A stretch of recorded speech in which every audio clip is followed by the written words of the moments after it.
కళ్యాణము చూదమురా రండి,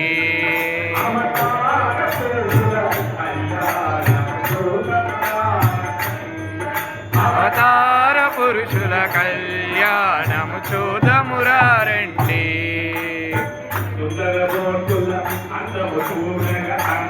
చూడగా అందము చూడగా భక్తులు రాగా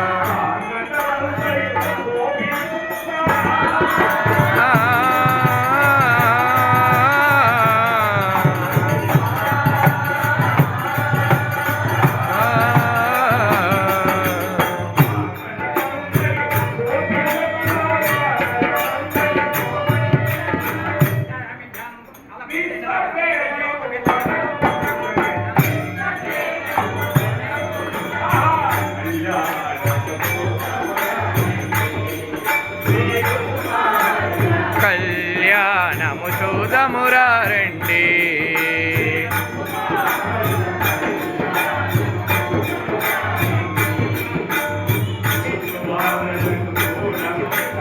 చూచువారు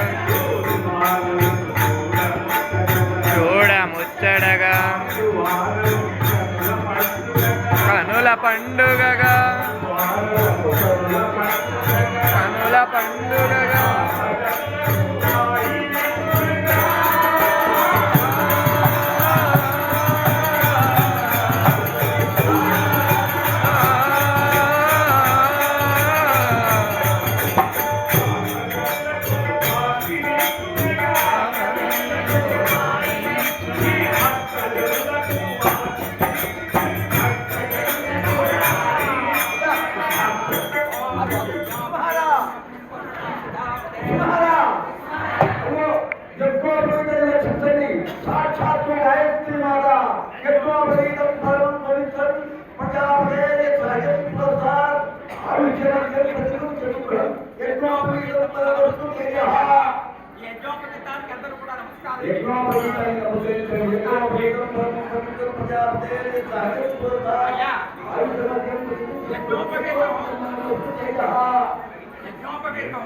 ఉపనయన సమయంలో తల్లిదండ్రులు గాయత్రి ఉపదేశం చేసి ఒక్క ముడిని వాళ్ళకి ఒక ముడి వేస్తారు, ఒక్క పోగు వేస్తారు. కానీ ఇప్పుడు దానికి రెండు పోగు కలిపి వాటిని రెండు పోగులు వాళ్ళకి 4 ముళ్ళు ఉంటాయి. ఈ 4 ముళ్ళలో ఒకటేమిటయ్యా, శ్రౌత స్పాత నిత్యకర్మానుష్ఠాన యోగ్యతా ప్రసిద్ధ్యర్థం నూతన యజ్ఞోపవేత ధారణంగా యజ్ఞోపవేతాన్ని సంకల్పం చెప్తాం. మనం ఇవి చేయడానికి దానికి మనకి ఒక దీక్ష రావడం కోసం, అర్హత రావడం కోసం ఆ యజ్ఞోపవేతం ముడి ఒకటి మనకు వస్తుంది. రెండవది ఇవన్నీ చెయ్యాలంటే మూడవది ఉపవీత లోపాన్ని సవరించేటువంటిది మూడవది. ఎందుకయ్యా అంటే మన ఒంటి మీద కండువా లేకపోతే చదరవాడికి పీట మీద కుట్టుంటే వాటికి బట్టలు పెట్టడానికి కూడా అర్హత లేదు, నమస్కారం చేయడానికి కూడా అర్హత లేదు. ఎప్పుడు కూడా అది మనకి కండువా బుద్ధ మీద ఉండాలి. పంచకట్టుటలో ప్రపంచాన మించిన వాడు ఎవడు? పంచకట్టేటువంటి వాడు. పంచకట్టుటలో ప్రపంచాన మించిన వాడు కండువా లేనిదే కనపడరాని వాడు. కండువా లేకుండా బయటకు వెళ్ళడు. ఆ కండువా అమ్మవారి చెడ్డీలు వేసుకుని అప్పుడు కర్ర పట్టుకుని టీవీగా గడప దాటుతాడు. అందుకని కండువా ఎప్పుడు కూడా బుద్ధ మీద ఉండాలి. కండువా లేనిదే గడప దాటని వాడు. పంచభక్షాన్నాలు కంచాన వడ్డించ పుటకలు మింగువాడు ఎవడయ్య ఎవడు వాడు? ఎవడు? మన తెలుగువాడు.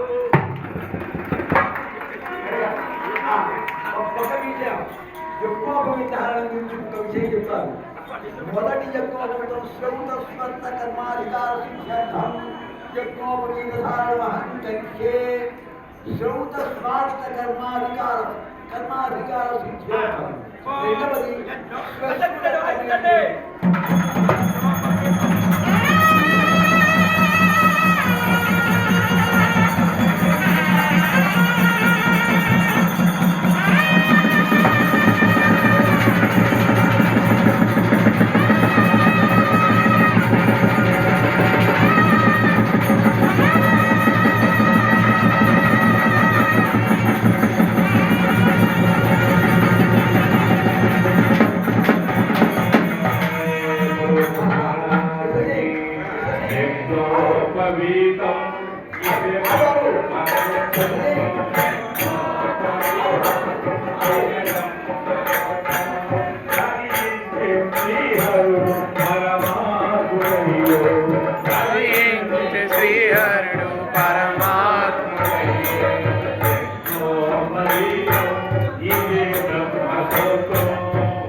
అన్నయ్య గారు చెప్తున్నారు మీకు ఇక్కడ కనపట్టలేదు. గిరీశ్వరుడు పూజ అయింది, తర్వాత రక్షాబంధన స్నానం అయింది. అవగానే వెంటనే స్థలభాండ శుద్ధి కోసం అని చెప్పేసి పుణ్యాహవచనం అనేటువంటి చేసి ఆ పుణ్యాహవచనం నీటి మీద సరిపడానికి పంపించడం జరిగింది. అందరూ పునీతులయ్యారు. అయిన తర్వాత ఇప్పుడు స్వామివారికి యజ్ఞోపవేత ధారణ కూడా జరిగింది. యజ్ఞోపవేత ధారణతో పునఃస్థాపక వికెట్లు పెట్టాము. ఎందువల్ల స్వామివారి చేత సంకల్పం చెప్పించాను. ఏమని ధర్మ ప్రజాతం పర్యర్థం శ్రియముత్వహే అని సంకల్పం చెప్పారు. నేను ధర్మ ప్రజాతం పత్రం కోసం అని చెప్పేసి ఈ అమ్మాయిని వివాహం చేసుకుంటాను అని చెప్పేసి సంకల్పం చెప్పాము. దాని అమ్మాయిది స్నాతక ధర్మంలో ఉండేటువంటి ఈ స్నాతక వ్రతంలో ఉండేటువంటి విధానం ఏంటంటే మనకి విద్యార్థులు వాళ్ళు రాజు అయినప్పటికీ కూడా మహారాజు కొడుకు అయినప్పటికీ కూడా విద్యాభ్యాసం చేయడం కోసం గురువుని ఆశ్రయించి వాళ్ళ యొక్క ఆశ్రమంలో ఉండి అక్కడ చక్కగా ఆ విద్య పూర్తి చేసుకునేవారు. ఆ గురువు గారి యొక్క ఆజ్ఞను వింటూ తర్వాత ఆ పూర్తయిన తర్వాత స్నాతకం మనం ఇప్పటికి కూడా మనకి యూనివర్సిటీలో జరుగుతూ ఉంటుంది. స్నాతక వ్రతము అంటారు. అంటే బిఏ డిగ్రీలు మొదలైన డిగ్రీలు ప్రదానం చేసేటువంటి కాబట్టి ఈ స్నాతకం ప్రకారంగా అప్పుడు ఏం చేస్తారంటే లోక సంచారం చేసి అనుభవాన్ని సంపాదించడానికి ఒక 2 సంవత్సరాలు దేశం మీద వదిలేస్తారన్నమాట. వాడు మామూలుగా కాలినడకనే పోయి ఎక్కడ ఏది దొరికితే అది తిని ఆ విధంగా వాడు చక్కగా అదంతా కూడా వాడు నేర్చుకున్నటువంటి వాడై వచ్చిన తర్వాత ఈ స్నాతకం చేసుకుని ఈ స్నాతక వ్రతంలో ఆయన ఏం చేస్తున్నాడు? మనకి స్నాతకంలో మనం ఏం చేస్తాం? కాళ్ళకి పాము ఇస్తాం, చేతికి ఒక కర్ర ఇస్తాం, నెత్తి మీద పెట్టుకోవడానికి ఒక గొడుగు ఇస్తాం. గొడుగిచ్చి కాశీ ప్రయాణం కోసం అని చెప్పేసి ఈ రామచంద్రుడు బయలుదేరి వెళుతున్నప్పుడు సమయంలో ఈ బ్రహ్మచారి ఇలా వెళ్తుంటే అప్పుడు ఇళ్ళనిచ్చేటువంటి కన్యాదాత ఎదురొచ్చి అయ్యో ఎక్కడికి వెళ్ళిపోతావయ్యా నాయన అని చెప్పేసి రమ్మని చెప్పేసి ఆయన్ని పిలుచుకొచ్చి చేయించేదే స్నాతక వ్రతం. గంట కింద మనం మామూలుగా బెల్లం ముక్క పెట్టి కొట్టిస్తాం. ఇప్పుడు బావమరి చేస్తున్నాం. అలా కాదు దాని ప్రకారంగా మామగారు ఏం చెప్తాడు? ఎందుకంటే అంటే ఈ కన్యని ఈ విధంగా అలంకరించినటువంటి ఈ కన్యని నీకు దాస్యంగా ఇస్తున్నాను ఆయన. కాబట్టి నువ్వు వెళ్ళిపోవడం మానేసి అగ్ని సాక్షిగా వివాహం చేసుకోవడానికి మా ఇంటికి బయలుదేరిరా, కాశీ వెళ్ళిపోకుండా ఇక్కడికి రావయ్యా అని చెప్పేసి ఆ మంత్రార్థంతో చెప్తాడు. ఆ విధంగా అందుకు ఇప్పుడు మనం ఏం చేయాలంటే దీనికి ఇప్పుడు అమ్మాయిని తీసుకురావాలి. అమ్మాయి ఎక్కడ దొరుకుతుంది ఇప్పటికిప్పుడు? అందుకోసం కాస్త 10 మంది ఈ హైదరాబాద్ మహానగరం అంతా తెలుసున్నటువంటి వాళ్ళు, 10 మందితో పరిచయం ఉన్నటువంటి వాళ్ళు, గొప్పవాళ్ళు నలుగురు ఎవరినైనా పేరు పెట్టి వారిని పిలిచినట్టయితే మనకి లెక్క ప్రకారంగా నలుగురే కావాలి. ఎందువల్ల అంటే అగ్ని, చంద్రుడు, వాయువు, సూర్యుడు ఈ నలుగురే ఈ కన్యని నిర్ణయం చేసేవాడు. అగ్నిహోత్రుడిని నిర్ణయం చేస్తాడు. ఈ కన్యని ఏ అబ్బాయికి పెళ్లి చేయాలి అంటాడు. చంద్రుడు అప్పగా వాయువు సభా బాగుందయ్యా చక్కర కొట్టుకుంటాడు. చంద్రుడు అంటాడు ఏడ్పరి చటర్లా ఉన్నాడురా బాగుంది, వీళ్ళిద్దరికి వివాహం చేసేద్దామని చంద్రుడు అంటాడు. అప్పుడు సూర్యుడు అనేది ఏమిటి? ఓం అంటాడు. సూర్యుడు దేవతలకి పురోహితుడు కాబట్టి ఆయన పురోహితుడు చేసేటువంటి ఆయన యొక్క ఓం అని ఆయనతో ప్రారంభిస్తాం. దక్షయజ్ఞం చేసేప్పుడు కూడా పీఠమే కూర్చున్నాడు మహానుభావుడు. చక్కగా చేయించాడు, అయిపోయింది. అప్పుడు శశిదేవి యొక్క ఇదే జరిగింది ఇంకా మనకు తెలుసు. వీరభద్రుడు ఉద్భవించాడు జటాజూటం నుంచి. ఆయన మహా అగ్రంతో వచ్చినటువంటి వాడై ఉగ్ర స్వరూపుడై వచ్చి పీఠమే కూర్చున్నటువంటి సూర్యనారాయణ ముక్తిని తన పాదంతో ఒక్క కన్ను తన్నాడు. తనగానే ముఖంలో ఉండేటువంటి పళ్ళు కూడా ఊడిపోయాయి. అప్పుడు దెంటిట్లు లేరు కట్టడానికి. అందుకోసమే సున్నానుక్తి నైవేద్యం ఏం పెడతాం మనం? పరమాన్నం పెడతాం, మెత్తగా తింటాడని. గంతులు బొగ్గులు పెడితే తినలేడు, అందుకోసం అని చెప్పేసి. కనుక ఆ విధంగా సూర్యుడు ఓం అంటాడు. కనుక ఈ నలుగురికి ప్రత్యేకగా నలుగురు పెద్ద మనుషుల్ని మీకు తెలిసినటువంటి వాళ్ళ పేరు మాకు చెప్పింది. ఏంటంటే పిలవండి, వాళ్ళు పిలవండి. అయ్యా ఒక నిమిషం. ఇప్పుడు కూడా మెడలో జంధ్యం ఉన్నటువంటి వాడు మీద అర్థమవుతుంది. మళ్ళీ పూజ సమయంలో కానీ ధ్యాన సమయంలో కానీ మెడ మీద గొప్ప మళ్ళీ పెట్టుకోవాల్సిన అవసరం లేదు. పురోహితులు తెలియగా వాళ్ళు అయ్యా మెడ మీద ఉత్తరం చేసుకోండి అంటారు. వాళ్ళకి తెలియక ఎందుకంటే ఎక్కువ మీద ఉంది, ఉప మీద అర్థమని చెప్పుకుంటాం, వేసుకుంటున్నాం. కనుక తెలియకపోతే ఇకపోతే అసలు ఎక్కువ మీద ఎందుకు వేసుకుంటారు హైదరాబాద్ లో ముగ్గురు కంటే నలుగురు కంటే ఎక్కువ ఎవరు చూసిన వాళ్ళు లేరు. తెలిసిన వాళ్ళు ఉంటే చెప్పమనండి. కర్మాధికారం చేస్తారు కాదు, అసలు ఎప్పుడు వేసుకోవాలి ఏమన్నా. అందువల్ల ఏంటంటే ఏదో తోడు నడిపిస్తున్నాం అంతేగాని ఖచ్చితంగా తెలియలేదు. ఇప్పుడు అయ్యా కన్యావరణము జరుగుతోంది. ఇక్కడ ఏదో ఆడపిల్ల కావాలన్నారు కనుక తెలిసిన వాళ్ళు పంపిస్తారు. అయ్యా నటులు గారు, సంపత్ కుమార్ గారు రండి. బాబా గుడి పక్కనే ఉంటారు. అదే చెప్పింది. ఆ ముఖం మీద కట్ట తీసేయండి. మీ మెడలో గంజ ఉంది అది తీసేయండి. అక్కర్లేదు, నేను చెప్పేది అది. మెడలో గంజ ఉన్నవాడు ఎడవైపు ఉత్తరైపు అక్కర్లేదు. తెలియక చెప్పారు. అయ్యా రండి, అక్కడ అవుతూ చేయండి.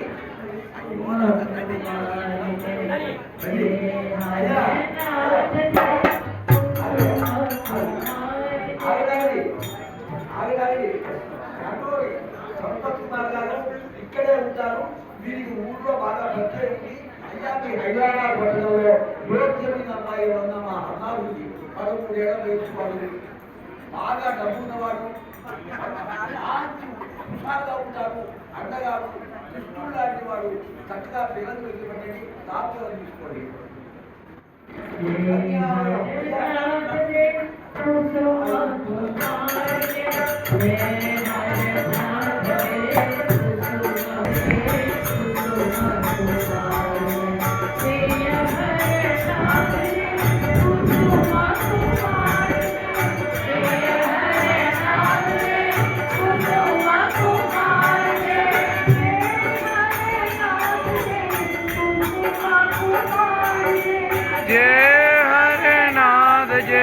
कुसुमा कुमारी जय।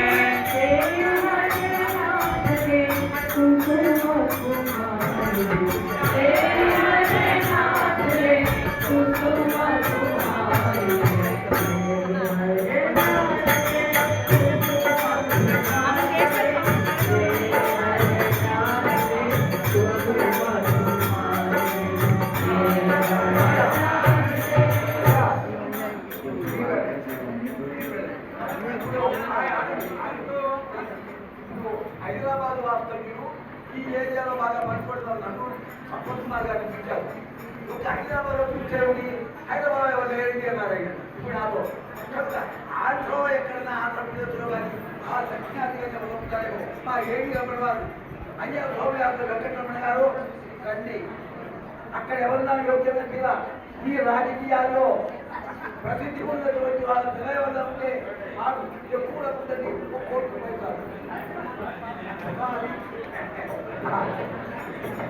అయ్యా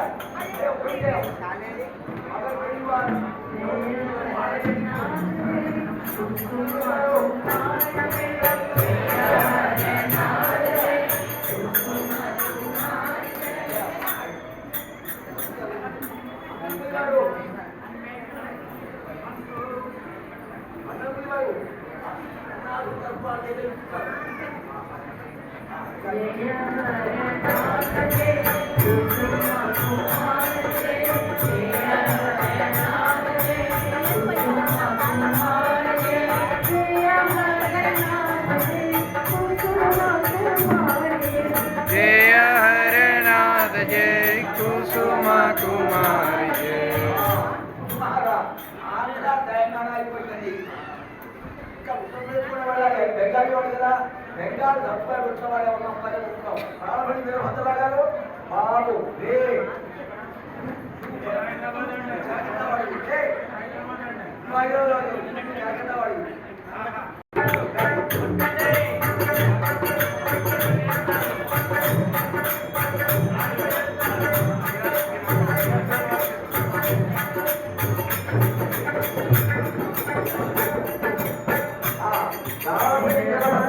మనవడు సత్యాచార్య అబ్బాయి ప్రారంభండి మీరు అందరావు బాబు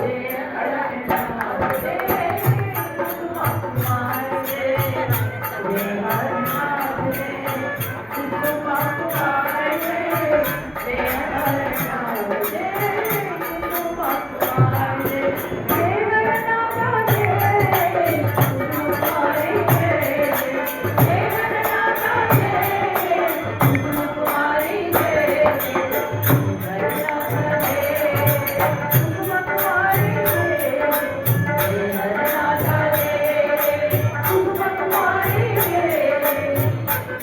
అయ్యా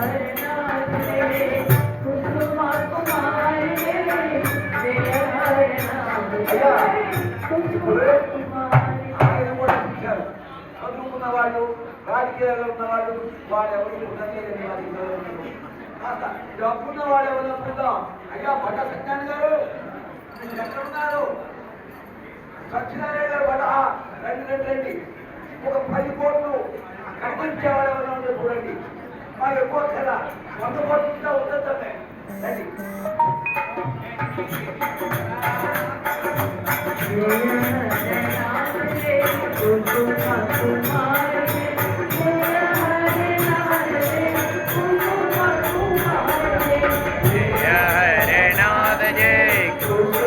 कुमार जय जय हरिनाथ जय कुसुमा कुमार जय जय हरिनाथ जय कुसुमा कुमार